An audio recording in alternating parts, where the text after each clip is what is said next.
Bench पर बैठे नाम चिंतन करते हुए समुद्र की तरफ देख रहे थे तो अचानक देखा कि बेंच के समीप एक पारसी सज्जन खड़े हुए हैं। सफेद पोशाक, सफेद पाग बांधे हुए ऐसे खड़े हैं। बहुत देर तक भाई जी उनकी तरफ देखते, फिर नाम जप करते, फिर देखते और वो खड़े ही रहे। भाई जी ने सभ्यतावश कहा, साहब बैठ जाइए।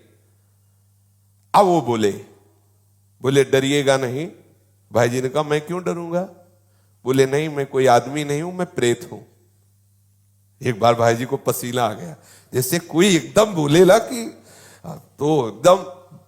उसने पहले कहा कि आप डरिएगा नहीं, मैं प्रेत हूं। सुनते ही भाई जी के पसीना आ गया। मतलब एकदम अचानक किसी को भी ऐसा हो जाएगा। उन्होंने कहा, डरिएगा नहीं, मैं उन प्रेतों में नहीं हूं जो किसी का अनिष्ट कर सकूं। मेरी हिम्मत नहीं थी कि मैं आपसे बात कर सकता यदि आप ना बोलते।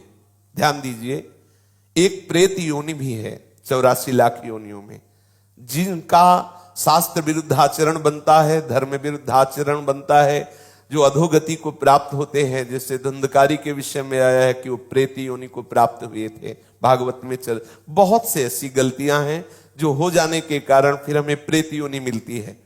बड़ी भयानक कष्टप्रद स्थिति होती है। उसमें बड़े अच्छे भी प्रेत होते हैं, बहुत बुरे भी, बहुत ही भयंकर कोटि के भी होते हैं। और ये स्वयं सृष्टि में कुछ खा पी नहीं सकते। नदियां बह रही लेकिन प्यासे तड़पेंगे, एक बूंद पानी नहीं पी सकते। ये जब पिएंगे जब कभी तुम्हारे ऊपर सवार हो जाएंगे, तभी ये आहार विहार कर सकते हैं, अन्यथा नहीं। ऐसे तड़पते रहते, चिल्लाते रहते हैं। जब कोई अपवित्र और कर्महीन पुरुष फंस जाता है तब ये उनके ऊपर सवार हो जाते हैं, उनका खून पीते, उनके द्वारा जो जल भोजन आदि पाया जाता है उसको वो ग्रहण करते हैं। जो भगवान नाम जप करता है उसको स्पर्श भी नहीं कर सकते, बात भी उससे नहीं कर सकते। विश्वास करना, जो भगवान नाम जप करते रहते हैं, ये प्रेत योनि की ताकत नहीं कि उसका स्पर्श कर सके। अपना कल्याण करने के लिए बड़े संतों के जीवन में आते हैं। देखा गया, पूज्यपाद सिउड़िया बाबा जी के भी जीवन में पाया गया कि एक बार वो वृक्ष के नीचे बैठे हुए थे तो देखा एक प्रेत वृक्ष को हिला रहा है। बाबा की दृष्टि गई, उन्होंने सब साधकों से कहा, सावधान, यहां प्रेत आ चुका है। अब तो सब घबरा गए बात सुनते ही। बाबा ने कहा, पर चिंता मत करो, वो सामने नहीं आएगा, किसी को छुएगा नहीं। पर वो बड़ा उपद्रव करने लगा, कभी कुटिया में जाकर के पर्दा हिलाना, वैसे कई तरह के। बाबा ने कहा, चलो फिर यहां से आसन हटा देते हैं, ये करेगा तो कुछ नहीं पर उपद्रव करता रहेगा। और तो ऐसा कई संतों के जीवन में ऐसी घटनाएं आती हैं, पर वो आपको डिस्टर्ब करने की चेष्टा करेंगे, आपको छू नहीं सकते। तो भाई जी से कहा कि मेरी हिम्मत नहीं थी कि मैं आपसे बोल सकूं, आप बोले तब मेरी हिम्मत हुई, मैं आपसे बात किया। मैं आपसे सहायता मांगने आया हूं, मेरा उद्धार कर दो। भाई जी थोड़ा हिम्मत किए।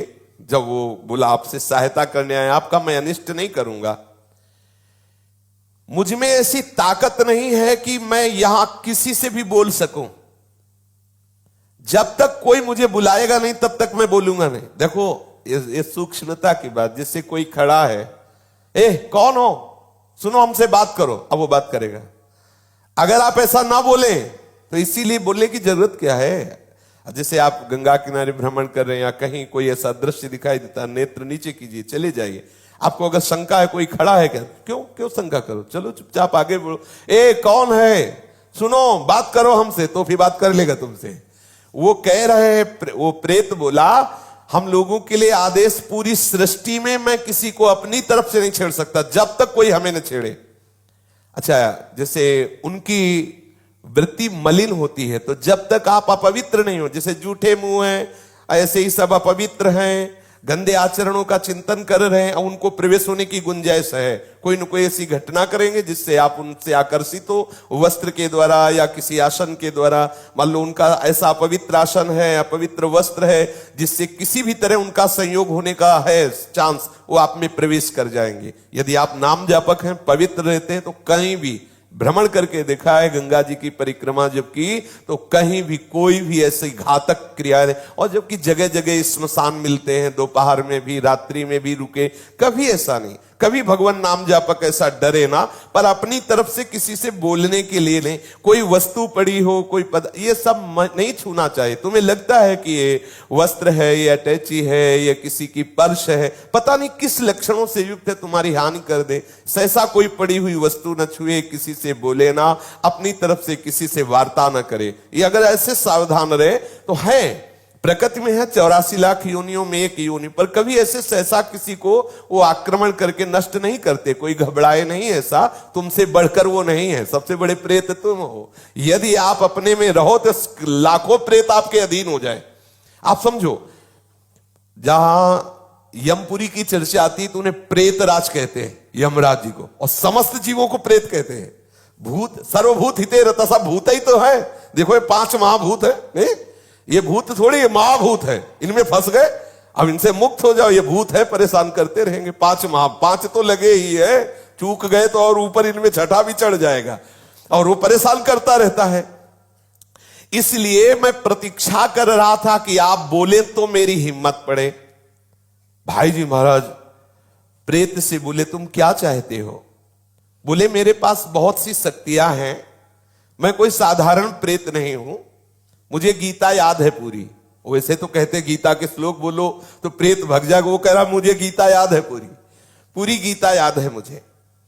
प्रेत लोक में बहुत दुर्गति हो रही, मैं बहुत घबरा गया हूं, वहां बहुत दंड मिलता है। देखो एक बात ध्यान रखनी कि यदि आप भगवत मार्ग में चल रहे हैं, मनमानी गंदे आचरण करेंगे शास्त्र विरुद्ध, तो भगवान सब देख रहे हैं। डरो, इस बात से डरो कहीं तुम्हारी दुर्गति ना हो। देखो बोला मैं, मुझे गीता याद, कंठस्थ 18 अध्याय। तो उन्होंने कहा कि आप तो पारसी हैं, आपका कैसे कल्याण होगा? आप किस पर श्रद्धा करते जो मैं वो क्रिया करूं आपका कल्याण हो जाए? तो उनका आप भगवान नाम कीर्तन करवा दीजिए और गया जी में श्राद्ध करवा दीजिए, मेरा कल्याण